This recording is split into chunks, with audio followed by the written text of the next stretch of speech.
Olá, a paz do Senhor Jesus. Seja muito bem-vindo ao nosso canal e ao nosso programa Enfatizando a Palavra. Estamos de volta para a nossa nova lição desta semana, que será a lição de número 3. Estamos estudando esta revista, As Obras da Carne e o Fruto do Espírito Santo. Muito obrigado você que tem nos acompanhado, tem se inscrito no canal, deixado seu comentário. Deus continue abençoando a sua vida.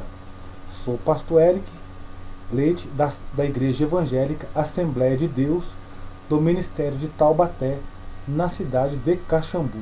Deixo aqui meu abraço a todos vocês. Vamos para a aula? A nossa lição de hoje, a número 3, vai falar sobre o perigo das obras da carne. A lição de número 3. O texto áureo diz: vigiai e orai para que não entreis em tentação.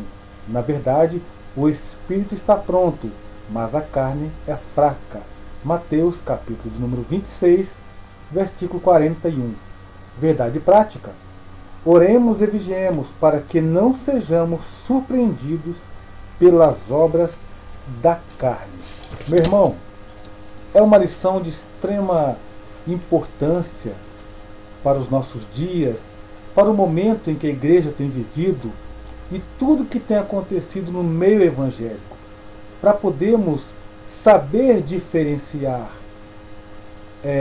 as obras da carne e o fruto do Espírito. Saber diferenciar quando na igreja temos realmente cristãos que vivem pelo controle do Espírito Santo e aqueles que vivem controlados pela carne. Nossa introdução, eu não vou, é óbvio, ficar lendo a revista, fiz aqui um apanhado e quero então estar contribuindo aí com você que é professor, você que é aluno, você que é estudante de teologia. No crente habita duas naturezas. A natureza adâmica, aquela que foi corrompida, aquela natureza do homem que foi corrompida pelo pecado, quando o homem resolveu desobedecer a Deus, distanciando-se assim do Mestre, descumprindo uma ordem de Deus. Então todo ser humano ele já nasce com esta natureza caída, corrompida. E também no homem vai passar a habitar a nova natureza, que é o resultado da regeneração do novo nascimento. Então todo homem, ele nasce com esta natureza adâmica, já com o pecado original. Mas no decorrer da vida, quando o homem reconhece o seu pecado, reconhece a sua situação, e ele então se converte ao Senhor, o homem se volta para Deus, aceita o plano da salvação através de Jesus Cristo, que é o único e suficiente Salvador. Então o homem ele é regenerado pelo poder da palavra de Deus. Ele é limpo, é lavado por este poder que tem a palavra do Senhor, e assim nele passa a habitar esta nova natureza, que é a natureza regenerada do homem em Cristo. Podemos ver também, que a carne se apresenta como um inimigo que impede o homem de servir a Deus. Então, esta natureza carnal do homem, pecaminosa, estes desejos carnais que acabam muitas das vezes tomando conta do ser humano, do homem que vive sem Deus, do homem que vive distanciado de Deus, do crente que brinca de ser cristão, a carne ela se apresenta como um inimigo, e um forte inimigo, porque ela passa a lutar contra o Espírito. Muitas das vezes o crente ele até não quer cometer certas torpezas, não quer cometer certas ações que sabe que vai entristecer o Espírito Santo. Então fica aquela guerra e aquela luta interior entre a carne e o Espírito. E a carne se torna um grande inimigo que impede o homem então de servir a Deus. Porque não há como. Ou o homem ele serve a Deus ou não. Alguns até sabemos, até pela própria Escritura, sabemos que a carne ela é fraca, mas nós devemos ser controlados pelo Senhor, pelo Espírito Santo de Deus, para assim podermos vencer este confronto e este grande inimigo que lutamos contra ele, que é a nossa carne, esta natureza pecaminosa que existe no homem. Embora nós, como cristãos, somos regenerados, mas constantemente nós temos esse embate dentro de nós, entre nessa luta entre a carne e o espírito. O corpo ele foi formado por Deus. Já a natureza pecaminosa, não. O homem adquiriu logo após a queda. Precisamos então entender isso. Nós somos carne, osso e carne.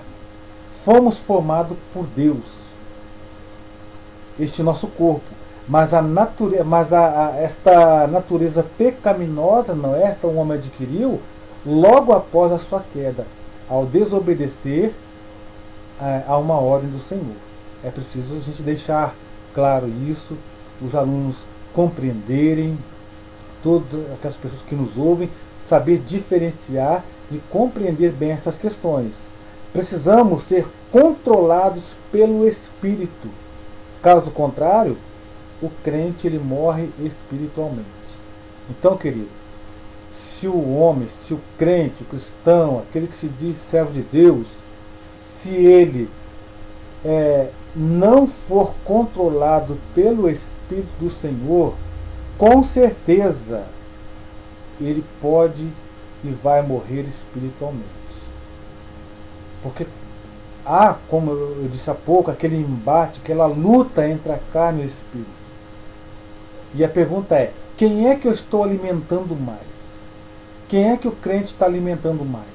Vai vencer aquele que for melhor alimentado. E como que o homem alimenta a carne? Com seus desejos, concupiscência dos olhos da carne, desejos desenfreados, cobiças, desejos proibidos. Agora, como que eu vou alimentar o meu espírito? Na oração, no jejum, na santificação, na leitura da palavra. Precisamos ficar atentos a estas questões. No primeiro tópico, o que nós poderemos ver, a vida conduzida pela concupiscência da carne. Primeiro subponto, a concupiscência da carne. O que vem a ser a concupiscência? O que o irmão nos colocou aqui no comentário, o pastor Oziel, ele disse que, segundo o dicionário Wycliffe, este é um termo usado teologicamente para expressar os desejos malignos e lascivos. Muito interessante. Quando nós procuramos, você pode procurar no dicionário de grego, no Novo Testamento grego, quando você vai ler aí a palavra concupiscência, ela é epitimian ou epitimia, que quer dizer desejo irregular, imoderado, aquilo que é proibido. Então você viu só o que é a concupiscência da carne? Vem da palavra grega epitimia, significando um desejo irregular, um desejo imoderado, descontrolado, um desejo daquilo que é proibido, desejos malignos e lascivos. Tá? Isso tudo é o que a concupiscência da carne ela acaba produzindo na vida da pessoa que vive uma vida desregrada, fora do controle do Senhor, do Espírito Santo, que não tem uma vida pautada nos princípios bíblicos. É preciso vigilância total, pois o inimigo ataca de todos os lados. Então, querido, em se tratando dessa concupiscência da carne, essa concupiscência carnal, é preciso ter vigilância, A Bíblia nos alerta: vigiai e orai. Em primeiro lugar, ela diz vigiar, não diz orai e vigiai. Vigiai e orai. Porque se o indivíduo ele não vigia, não adianta, ele ora, mas não vigia, ele pode cair no erro. Então, primeiramente, ele deve vigiar, vigiar as suas ações, vigiar os seus olhos, a sua boca, o seu corpo, onde ele vai, com quem ele conversa, suas atitudes, suas ideias, o que ele está estudando, tudo, irmãos, o que nos rodeia. Precisamos estar em constante vigilância para não cairmos no erro, para não cairmos no pecado, pois o inimigo, ele tenta de todas as formas derrubar o cristão. Ele tenta de todas as formas atacar o crente. É com sonhos, com atitudes, com pensamentos. Cuidado no que semeia. Ter uma vida controlada pelo Espírito Santo. Nós temos que ter muito cuidado. Cuidado no que semeia. Porque o crente que semeia na carne, o que ele vai ceifar? Ele irá ceifar corrupção. Não tem outra coisa. Então é preciso tomar muito cuidado e ter uma vida controlada por Deus. O homem que tem a vida controlada pelo Espírito do Senhor, com certeza, ele é vitorioso. Então vamos ficar atentos naquilo que nós estamos semeando. Se eu semeio o bem, semeio a paz, o amor, a amizade, com certeza, o que eu vou colher disso? O amor, a paz, a amizade. Quem semeia na carne, ele vai ceifar corrupção. Segundo subponto, a vida guiada pela concupiscência da carne. Desejos controlados. Por quem? Por quem são controlados os nossos desejos? Eis a questão. Se uma pessoa vive guiada pela concupiscência da carne, então por quem ela está sendo controlada? Pela sua natureza pecaminosa, pelos seus desejos desenfreados, dando ouvido e vazão à voz do inimigo. Por isso, vamos ficar atentos, vamos entrar pelo caminho da santificação, buscando ao Senhor e pedindo a Deus que nos guie em todo momento. Então, nós precisamos ter nossa vida controlada. Agora vem a pergunta: por quem? Por quem você está sendo controlado? Se é pelo Espírito, você deve produzir o fruto do Espírito. O amor, a paz, gozo, a fé, a longanimidade, a benignidade, temperança. Precisamos produzir o fruto do Espírito. Precisamos evidenciar isto. O que dizer em relação às obras da carne? Que por trás dela existe uma deserdação absoluta e irreconciliável, pois a carne ela é incrédula e independente de Deus. Seu princípio ele é egoísta e com base nas trevas. Então, o que podemos dizer em relação às obras da carne? Que, como eu acabo de dizer, que por trás dela existe uma deserdação absoluta. O homem ele fica deserdado da palavra de Deus, da presença do Senhor. Ou seja, ele acaba se afastando aos poucos do convívio com a igreja, da comunhão com os irmãos e principalmente da intimidade com Deus. Ele deixa de orar, ele deixa de visitar, ele deixa de ter comunhão, né? de se alegrar com o povo. Pois a carne, como eu acabo de dizer, a carne ela é incrédula e independente de Deus. O seu princípio é egoísta. Pensa somente em si, pensa somente nos seus próprios desejos, em ter seus próprios prazeres. Não se preocupa mais com o próximo, não se preocupa com a obra de Deus. Até se esquece que existe um Deus, que um dia O Senhor buscará a sua igreja. Este é o princípio dessa natureza carnal, egoísta e com base nas trevas. Como podemos reverter esta situação? Como o crente, o cristão, ele pode reverter toda esta situação, desta vida guiada por uma concupiscência da carne? Submetendo os nossos pensamentos e desejos ao controle divino. Então, precisamos nos submeter àquilo que pensamos, nossas ideias, os nossos desejos. Às vezes o crente ele precisa tomar uma decisão, ou ele tem desejo de realizar alguma coisa. O jovem, por exemplo, que pensa em se casar, tem desejo de constituir família.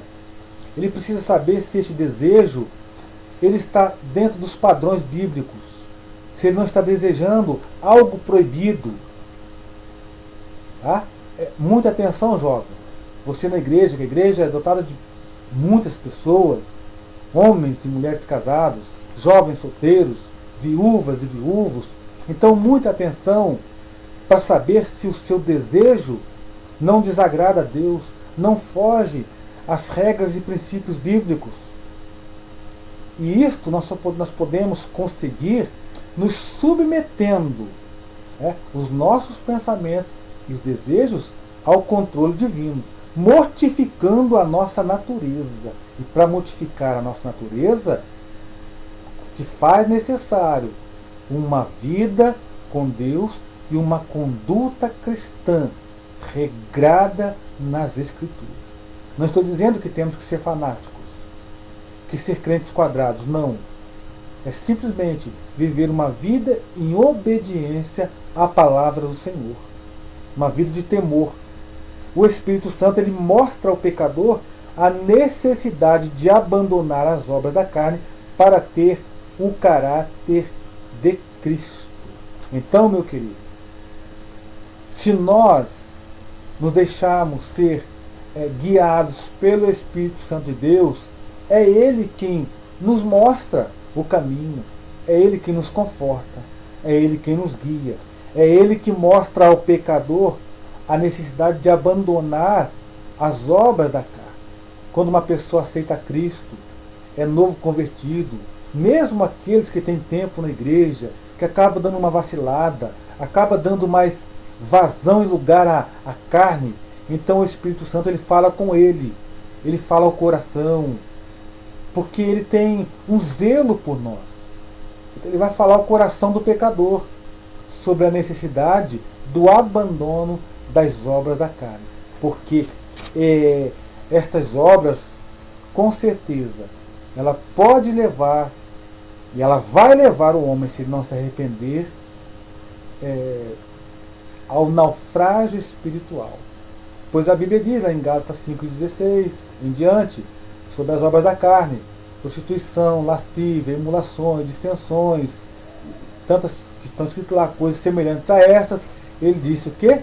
Que ficarão de fora aqueles que praticam estas coisas. É muito sério. Vai ficar de fora do reino. Então, muita atenção. É você que está dando aula, você que está lecionando, você que é pregador. É preciso frisar estas questões em nossos estudos. Terceiro subponto. A vida conduzida pela concupiscência dos olhos. Se controlado pela carne, o homem manifesta seus desejos mais perversos. Então, quando o homem, olha só, ele se acha controlado pela carne, por essa natureza pecaminosa, com certeza ele vai manifestar seus desejos mais perversos. Por isso há tanto assassinato, tanto roubo, tanta prostituição, tanto adultério, tanta traição e muitas dessas coisas no meio de muitas igrejas. Por quê? Porque são controlados pela carne.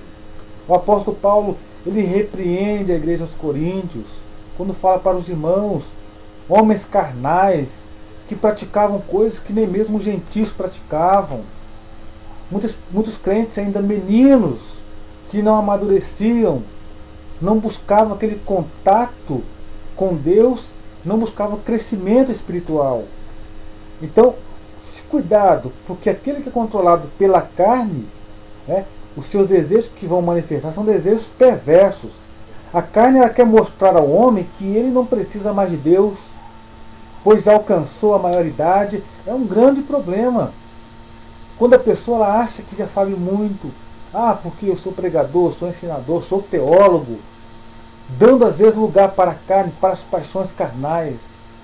E aos poucos, esta concupiscência vai tomando conta dele, e parece que a velha natureza volta à tona, e ele acaba desviando o seu olhar espiritual, desviando o seu coração, e praticando obras da carne, porque a carne mostra para ele que ele já atingiu a maioridade. Falando agora de uma forma figurada, não, você já é um crente experiente, você já é uma pessoa madura na fé, e a pessoa então acaba se achando que é o tal. E aí, meu querido, é aquilo que Paulo fala. Aquele que pensa estar de pé, cuidado para que não caia. Não é aquele que está de pé, aquele que pensa estar em pé. Cuide-se para que não caia. Porque a carne, ela vai fazer isso aí. Ela vai tentar mostrar para o homem que ele não precisa mais de Deus. Muito cuidado. No capítulo 3 de 2 Timóteo, Paulo mostra uma sociedade dominada pela carne, que deixa Deus de fora e adota uma falsa piedade. Então Paulo escreve a Timóteo, exortando, assim como todos aqueles daquela igreja, mostrando que uma sociedade já corrompida, uma sociedade que vive de forma carnal, mostrando uma falsa piedade. E isto chega aos nossos dias. A insensibilidade torna o homem semelhante aos animais, guiados por um instinto e não pelo Espírito. Então o homem que perde a sensibilidade do Espírito, a sensibilidade pelas coisas de Deus, ele acaba muitas das vezes agindo como um animal por instinto. Por quê? Porque não é mais controlado pelo Espírito. Então devemos nos policiar e nos vigiar nesta questão, porque a velha natureza, ela leva as pessoas a olharem apenas os prazeres momentâneos. Meu querido, é uma outra questão e um problema também muito sério. Quando o homem, dominado pela natureza carnal, ele vai enxergar somente os prazeres momentâneos. Esta vida ela é passageira. Hoje estamos aqui, amanhã não sabemos. Podemos dormir e não acordar, porque a nossa vida, a vida de todo ser humano, está no controle de Deus. A nossa vida, a nossa respiração.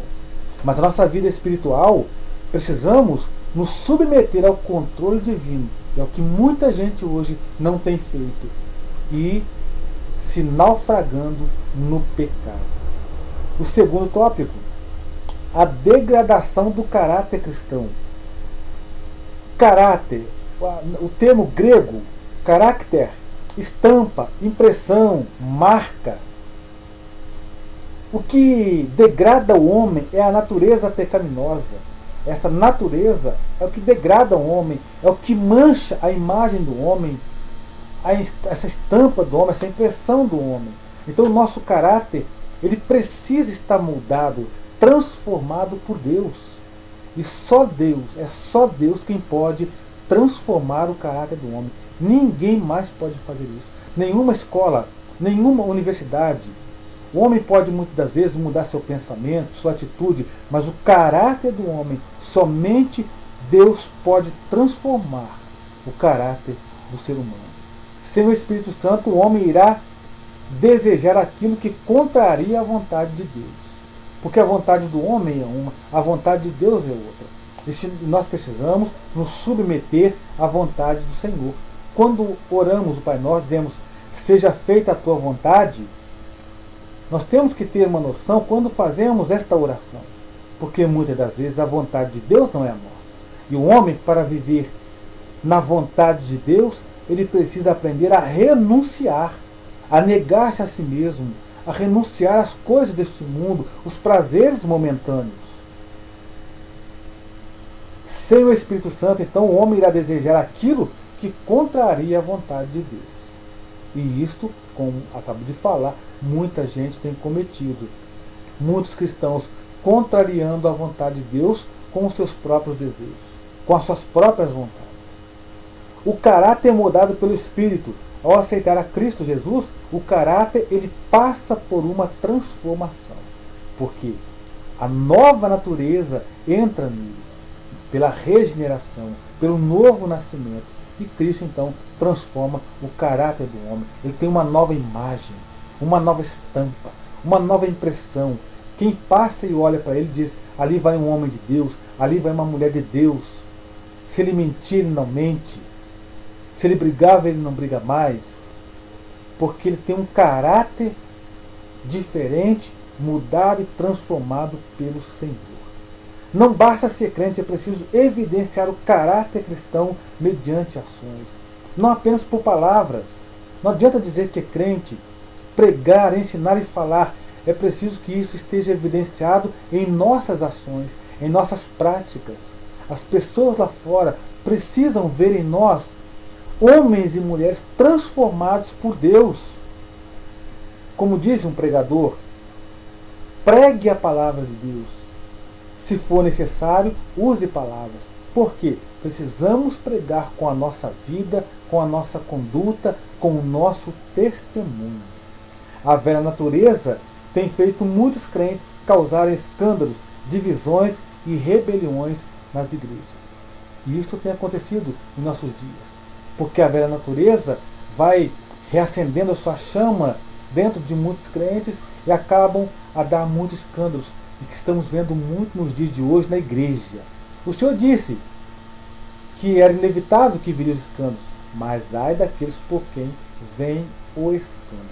Terceiro subponto, ataques ao caráter. O crente deve lutar contra 3 inimigos, a carne, o diabo e o mundo. E para vencer, é preciso ter uma vida de comunhão com Deus, oração, santificação e leitura da palavra. Porque, irmãos, lutamos contra a carne, contra esses desejos. Como disse um escritor, existem 2 cães que lutam ferozmente dentro de mim. Aí alguém pergunta, quem vence? Ele disse, aquele que é o melhor alimento, ou seja, o espírito e a carne. Lutamos contra a carne, contra o diabo e contra o mundo. São 3 inimigos que lutam constantemente contra o cristão. Agora, precisamos vencer. Mas para vencer, é preciso se santificar e estar aos pés de Jesus. Terceiro e último tópico para terminarmos. Uma vida que não agrada a Deus. Viver segundo a carne. Isso desagrada totalmente ao Senhor. Porque a carne se opõe contra o Espírito. E se opõe contra o Espírito, se opõe contra as verdades bíblicas e contra a vontade de Deus. Vivendo como espinheiro. Sabemos que a árvore é identificada não por suas flores ou folhas, mas pelos seus frutos. Sabemos que o espinho machuca, mas as frutas alimentam. As frutas servem para fortificar. O irmão deixou aqui no comentário um exemplo sobre o prólogo, ou aquela parábola de Jotão, quando ele fala sobre aquelas árvores que servem, que tem a sua serventia, que cada árvore produz o seu fruto segundo a sua espécie. E ele fala também aqui que o homem bom tira do seu íntimo, do seu coração, transformado boas coisas. E ele fala sobre o prólogo de Jotão, sobre as árvores que representam o povo. Eu não vou tomar muito tempo aqui, porque vocês conhecem bem essa história. Ele fala de cada árvore e por fim ele fala do espinheiro que representava ali o rei Abimeleque. Quem você então vai pedir para reinar sobre você? Que tipo de árvore? Um espinheiro? Devemos tomar cuidado. Para finalizarmos, uma vida frutífera. Precisamos viver uma vida frutífera. Jesus ele falou sobre a parábola da figueira estéril, que estava em meio a uma vinha. E então aquele homem disse, não, alguém disse, arranca. Ele falou, não, eu não vou arrancar, vou adubar aqui, cuidar, para ver se ela vai frutificar. Caso não, eu vou arrancar. E a nossa vida, meu querido, ela é assim. Devemos produzir, porque quando o Senhor vier, Ele vai querer achar frutos em nós. Se não produzirmos, estaremos fadados aí e prontos para sermos cortados. Que Deus tenha misericórdia de nós. Deus abençoe a sua vida. Você que está nos acompanhando, peço que se inscreva no nosso canal, deixe o seu joinha e o seu comentário. E até a próxima aula. Que Deus te abençoe em nome de Jesus. Amém.